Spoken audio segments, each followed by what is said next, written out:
Welcome everybody, welcome back to Homestead Heart. And I am outside here in our big garden. And we have been working so hard in this garden for the last few days. Just trying to make sure we get everything taken care of. Mr. H and I have been working super hard. We got our new irrigation in. We bought irrigation. How long ago? Was it 2 years or 3 years ago when we bought the drip irrigation?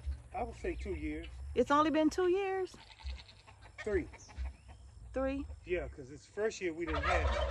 That's right. And we decided, we got so sick and tired of watering by hand. We have 2 gardens like this, okay? One is slightly smaller. It's just as wide, but the rows are not 50 feet long. The rows are only 25 feet over there versus 50 feet over here, okay? And so we have our garden just about planted. 90% planted our garden is. The only thing we don't have down yet is our corn. I'm going to do a separate video on our corn patch, but this video hopefully will be a quick one. I just wanted to answer the question that we received, the same question about why do we buy black cow manure, the compost, when we have chickens, goats, ducks, well, ooh, not the duck stuff. That's ugh. I ain't fooling with that. Turkeys, goats, and chickens, right? Well, you all, why do we buy black cow? Or why did we even buy the Stay Green raised bed potting mix for the watermelon patch? So, just to let you know, we use our goat manure and we use our chicken manure. You see the size of our gardens, right? So this is one. Then you saw the other one in the other video over by the watermelon patch. And you saw all of the raised beds that we have. And we have a corn patch, all right? The watermelon patch and our little pumpkin patch. So although we do get a lot of composted manure from our chickens, from our turkeys, from our goats, it's just not enough for the size of our gardens. But move back. Oh, Mrs. Puff, what's with you? Don't climb me. Do not climb me. I'm not a pole. So you all, that's the reason why Mrs. Puff is climbing me. She is. She is. Oh, girl. She's something else. So I was just telling them how hard we have been working. Yes. In this garden, and our garden is 90% planted. Yeah. Yeah, we got the trellises up. Oh, yeah. The other day and yesterday, wasn't yesterday, it? yeah. Yeah, yesterday we got the trellises up, and we still have trellises to do in the other garden over there because we decided to separate the squash this year. This year we are planting squash in the other garden and not over here because the pressure from the what's the bugs, babe? Yeah, you know, the squash bugs. Squash bugs. The pressure from I said squash. It's so many different bugs that be. Well, it's the vine borers. Yeah, and then the squash bugs, how they literally just decimate our squash crop. And we had them planted over here, but this year we've moved all of the squash, including the spaghetti squash and the butternut, over to our smaller garden in hopes that we would have an opportunity to get them up, especially our zucchini. She really got me good. Yeah. Especially our yellow squash and zucchinis and whatnot, to give them a head start so that maybe, because we planted so many, don't you climb up me again, Mrs. Puff. Come here, come here, come here. There you go, there you go. Is this where you want to be, right? Get your claw out my. Get your. What's with you? No. This is Pup. Okay. There we go. Okay. Okay. There we go. She a little bit too crazy. Let me get her. She's being a little rambunctious. What you want? What you want? She wants some attention. Okay. Okay. Okay. Okay. Keep the claws down. She got to learn how to use her claw. Mrs. Puff. Like, you gonna show me some love. But anyway, she always try to steal the show. She steal the show. Bye, girl. Okay. So anyway, you all. Ow! I really could use water always works. that water. You have to let her know. She run from that. She don't like that. She run from that. But anyway, you all, so we moved all the squash over there, but that's why we sometimes supplement the garden when we, now we don't have to do that every year for the same area, okay? We don't do that. It's primarily when we're doing something new. Yeah, but see, squash bugs always, you know, they start off the first year we didn't have that many. The second year, you know, they increased. They got worse and worse. Third year, it was like, man, what can we do?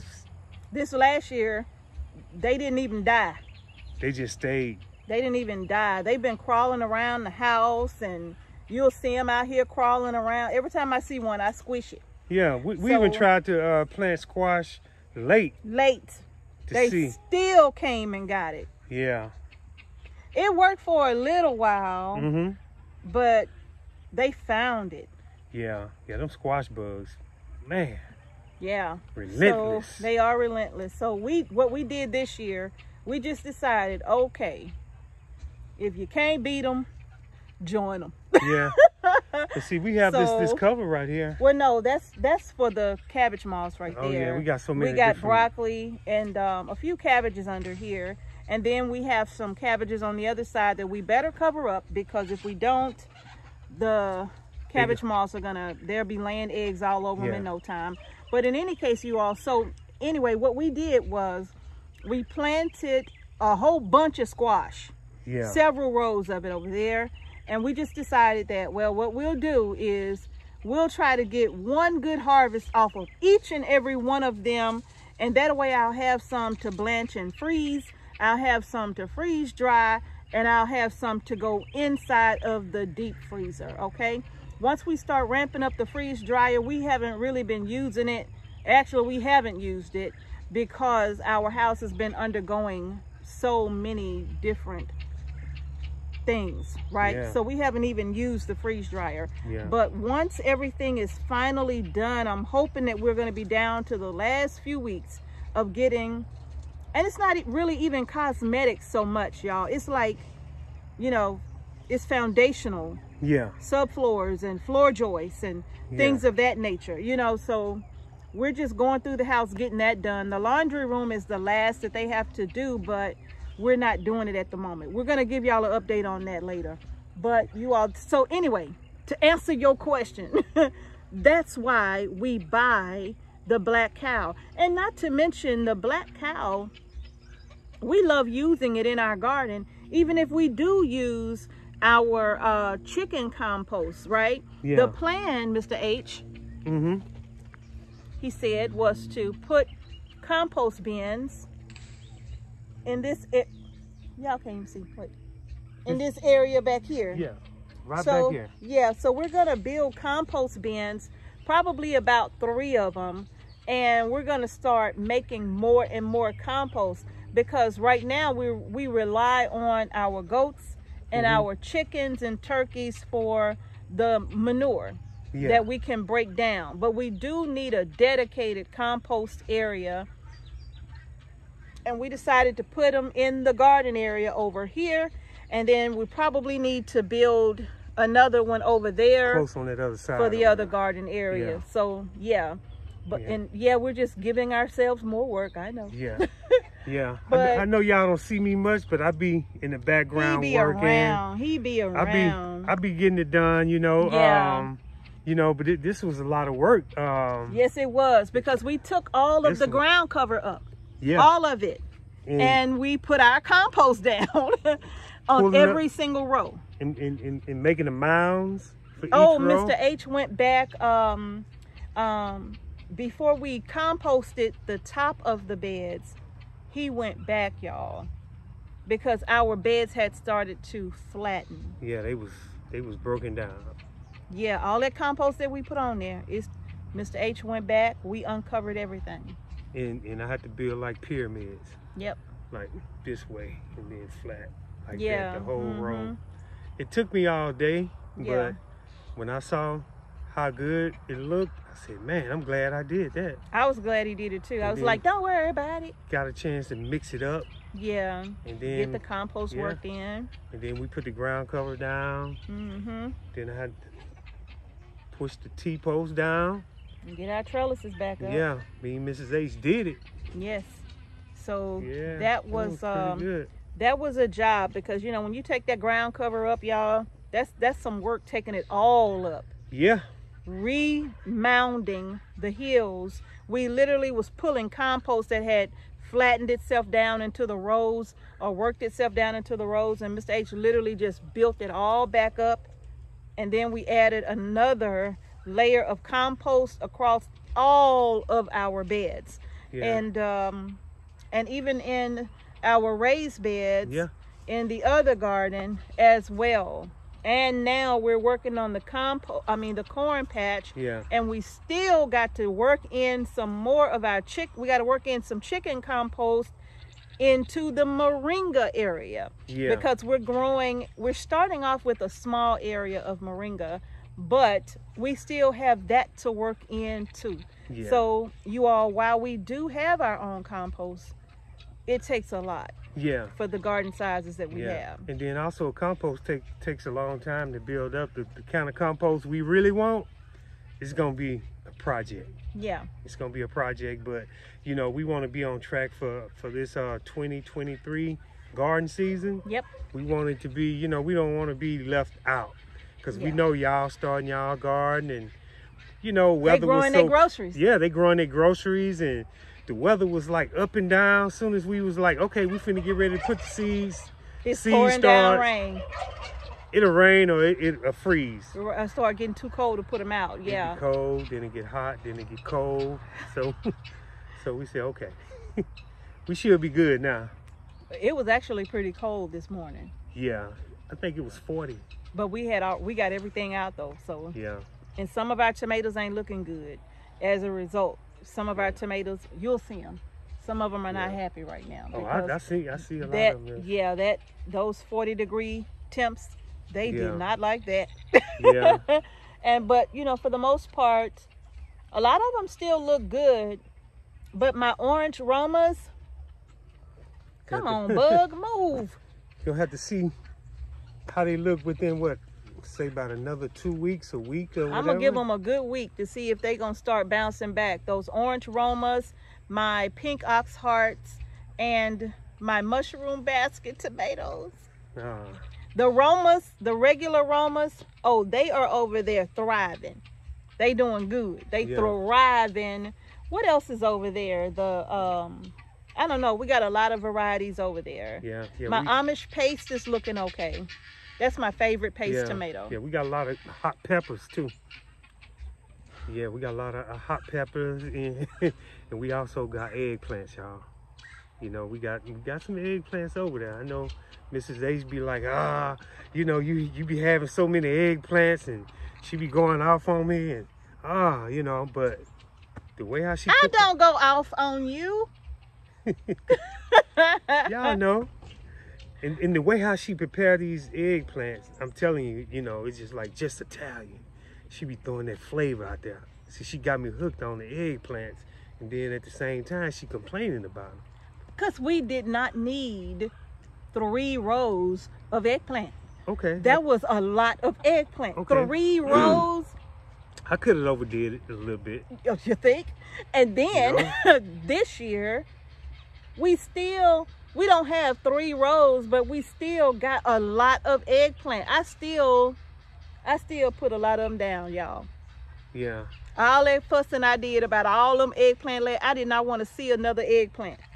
And all that fussing I did about all those But eggplant. we didn't have as many as last year, so we pretty good. I think we cut it in half. No. No, sir. We don't have as many. What is that? That's 10 plants. Okay, 10 plants is good. That's pretty good. That's cool. So we'll work with that, and we got the peppers, and we got a lot of. So we're gonna see what comes up, how it looks. I'm pretty sure that we're gonna get some rain, so we'll know how everything gonna look. Yeah, we'll see. You know. We got the tomatillos down. Oh yeah. We just may as well do a garden tour this weekend because that's what we doing. We talking about it all, so we may as well do a tour. Might as well, y'all. Hopefully we'll get a chance to do a tour this weekend. Yeah, it's time. The bees coming this Saturday. Oh yeah. What? Oh yeah, we getting that area ready for the bees. Yes, so. we got to get the area complete for the bees. We've already started mowing it out, cleaning it back up. We'll do another bee video talking about what happened to our poor little bees, y'all. Yeah. It was all my fault too. Yeah. I didn't know. I didn't think. It was all my fault. And we're going to talk about why it was all my fault. Yeah. But in any case, y'all, that's why right now, when we're starting a new area and compost is limited for us, we don't mind buying it. We will not have to buy that again for the watermelon patch, okay? We won't buy it again. What we'll do is now, since we don't need a lot of compost going forward in the watermelon patch, all we have to do now is just simply use our compost and just add a couple of inches to the top of what we've already done. Yeah. So we won't have to do that again. That's like getting a garden in quick, fast, and in a hurry. Yeah. That's what that is. And I like that new idea that we came up with the holes in the ground cover, you know, making the bed a little bit deeper. Actually, Mrs. H came up with that idea, and I was like, man, that's a pretty good idea she came up with. And we dug out some earlier, and now we got to dig out some more. Yeah. You did a couple yesterday. Yep. Okay. So, you know, that's gonna be pretty good. It is, y'all. That's a lot of work digging out them holes too. Yeah. That is, but in the sand that we're taking out, it's not going to waste. Yeah. We're using it around the borders of the garden over there. Yeah. So it's not going to waste. So that's pretty good. So, but in any case, y'all, I think that's gonna do it. It's hot. I'm thirsty. Yeah. So I got to finish unloading some compost. Yeah. So we're going to do a garden tour this weekend. Hopefully. Hopefully. But we'll update y'all on what's going on. Yeah. We normally clean out our chicken coop every single spring and use that compost to top off the garden area. Yeah. So but when we're starting a new garden area, we don't have enough compost for that. And so we just do what we have to do. Yeah. Yeah, we just do what we have to do to make it work. Yeah. And if we have to go and buy it, you know, just a little bit for whatever it is that we're doing, if we have to go and buy it, we're going to go get it to get that garden going like that. Yeah. And then going forward, we'll use our own composted manure. That's what we do going forward. See, every year we learn more and more. Oh, definitely. And so that'll give us more time to kind of like rebound from the mistakes that we making this year. Yeah. So that's why we show y'all the good, bad, and the ugly. And the ugly. And the costly. And the costly. Yeah, because we've learned some expensive lessons. Yes, we have. Yeah, like if we could stop having our water hoses ran over with the lawnmower. Yeah. So we yeah, for real. Yeah, so we are learning. But everything in this garden and in your garden, it's all a learning experience. Like Mr. H said, you learn some lessons. Some of them can be expensive lessons, but you're gonna learn them one way or another, right? Yeah. So we're real happy about that. Now, in the moringa garden bed, that will be all composted chicken manure, goat manure. All of that's coming from the manure that we have on deck from our chickens, right? Yeah. But that watermelon patch, because we are about to plant in it right now, I wasn't gonna use compost that I'm not quite sure is finished yet. because the chicken manure, it's going to take just a few months once we clean it out. Now, everything, I would say, we have about look, it's always about a foot of compost in there every single year that we take out. And in the course of a year, we get about a foot of compost per square foot in that chicken house every year. Yeah. The top layer, though, the top 2 to 3 inches of that is not good to use right away, okay? But everything underneath, I'll say that bottom 6 inches, I say it's ready, right? Yeah. But anyway, that's just wanted to give you all an explanation as to why we sometimes buy composted manure and then we do use our own. But you see the size of our gardens. We have some pretty big gardens. Yeah. Including raised beds. Y'all, we got gardens everywhere, and we're not done either expanding the garden, because we just have several things that we want to give their own space, right? You know, like the corn is going to be in this garden this year, but we had hoped to do another smaller corn patch to do the peaches and cream, but I'm not sure if we're going to be able to do that now, because of what we just got a lot going on. Yeah, we got our hands full, y'all. Yeah, we just got a lot going on. Yeah, and the corn that we had one year that was over here in the smaller garden did so good. It did do wonderful. It was so much corn. I was like, man. Yeah. Woo. It was some good corn. It really was delicious. And I'm going to show you all what we did that year. We're doing the same thing this year. It's just that we're doing it over here, and made a brand new area for it as well. So we got all of that together, but we'll do another video talking about the corn patch. Okie doke. All right, y'all. I think that's gonna do it. That's gonna do it, y'all. He say I went off. He know I don't never do nothing. I don't be going off. Okay. Don't believe the hype. Okay. Sometimes it's just like the passion, you know. It's just a passion, babe. It's a passion that you have. Okay. That's all it is, y'all. A passion to go off or something? Well, a passion to go off about the garden. Something you love, you know. Oh. Something that you love to do. Well, explain what that mean, going off, though. Explain your definition. Okay. Well, you're a perfectionist when it comes to gardening. If it's off any kind of way, you'll say, I want to do it all over again. I said, no. We can't do it all over again. But what we can do, we'll correct these small problems. I'm not going to just break everything down and start back over again, you know, put in all that hard back-breaking work, you know, and then, you know, that's it. That's it, though. You know, you're a perfectionist and you know exactly what you want. Are you sure I'm a perfectionist? I don't think so. Well, you don't think so, but you, she want everything perfect with it. I don't blame her, you know. You know, I'm passionate about the same thing, you know. It's just that, you know, my passion comes from basically I want all the trellises straight as possible. I want to make sure that I don't kill or knock over any small plants. I want to make sure that I don't have to do it all over again, y'all. I want it to run smooth. That's what I want. I want it to run real smooth. So there you have it. I am not a perfectionist. All right, y'all, that's gonna do it for this video.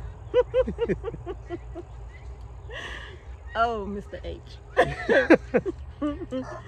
If you haven't done so already, go ahead and give our video a thumbs up, and don't forget to subscribe to our channel and hit the notification bell so you don't miss any videos that we upload to our channel. I hope that we answered your question today about why we buy compost and how that works for us, okay? But you always got to do what works for you in your garden. All right, y'all? Thank you again for watching Homestead at Heart. Peace and blessings to each and every one of you. We're going to see y'all in the next video. Yes, y'all. Peace. Perfectionist. I am not a perfectionist. No, I am not a perfectionist, sir. Okay. No, really. You striving to be that perfectionist. I'm not. I'm not. Okay. I'm going to have to choose another word then.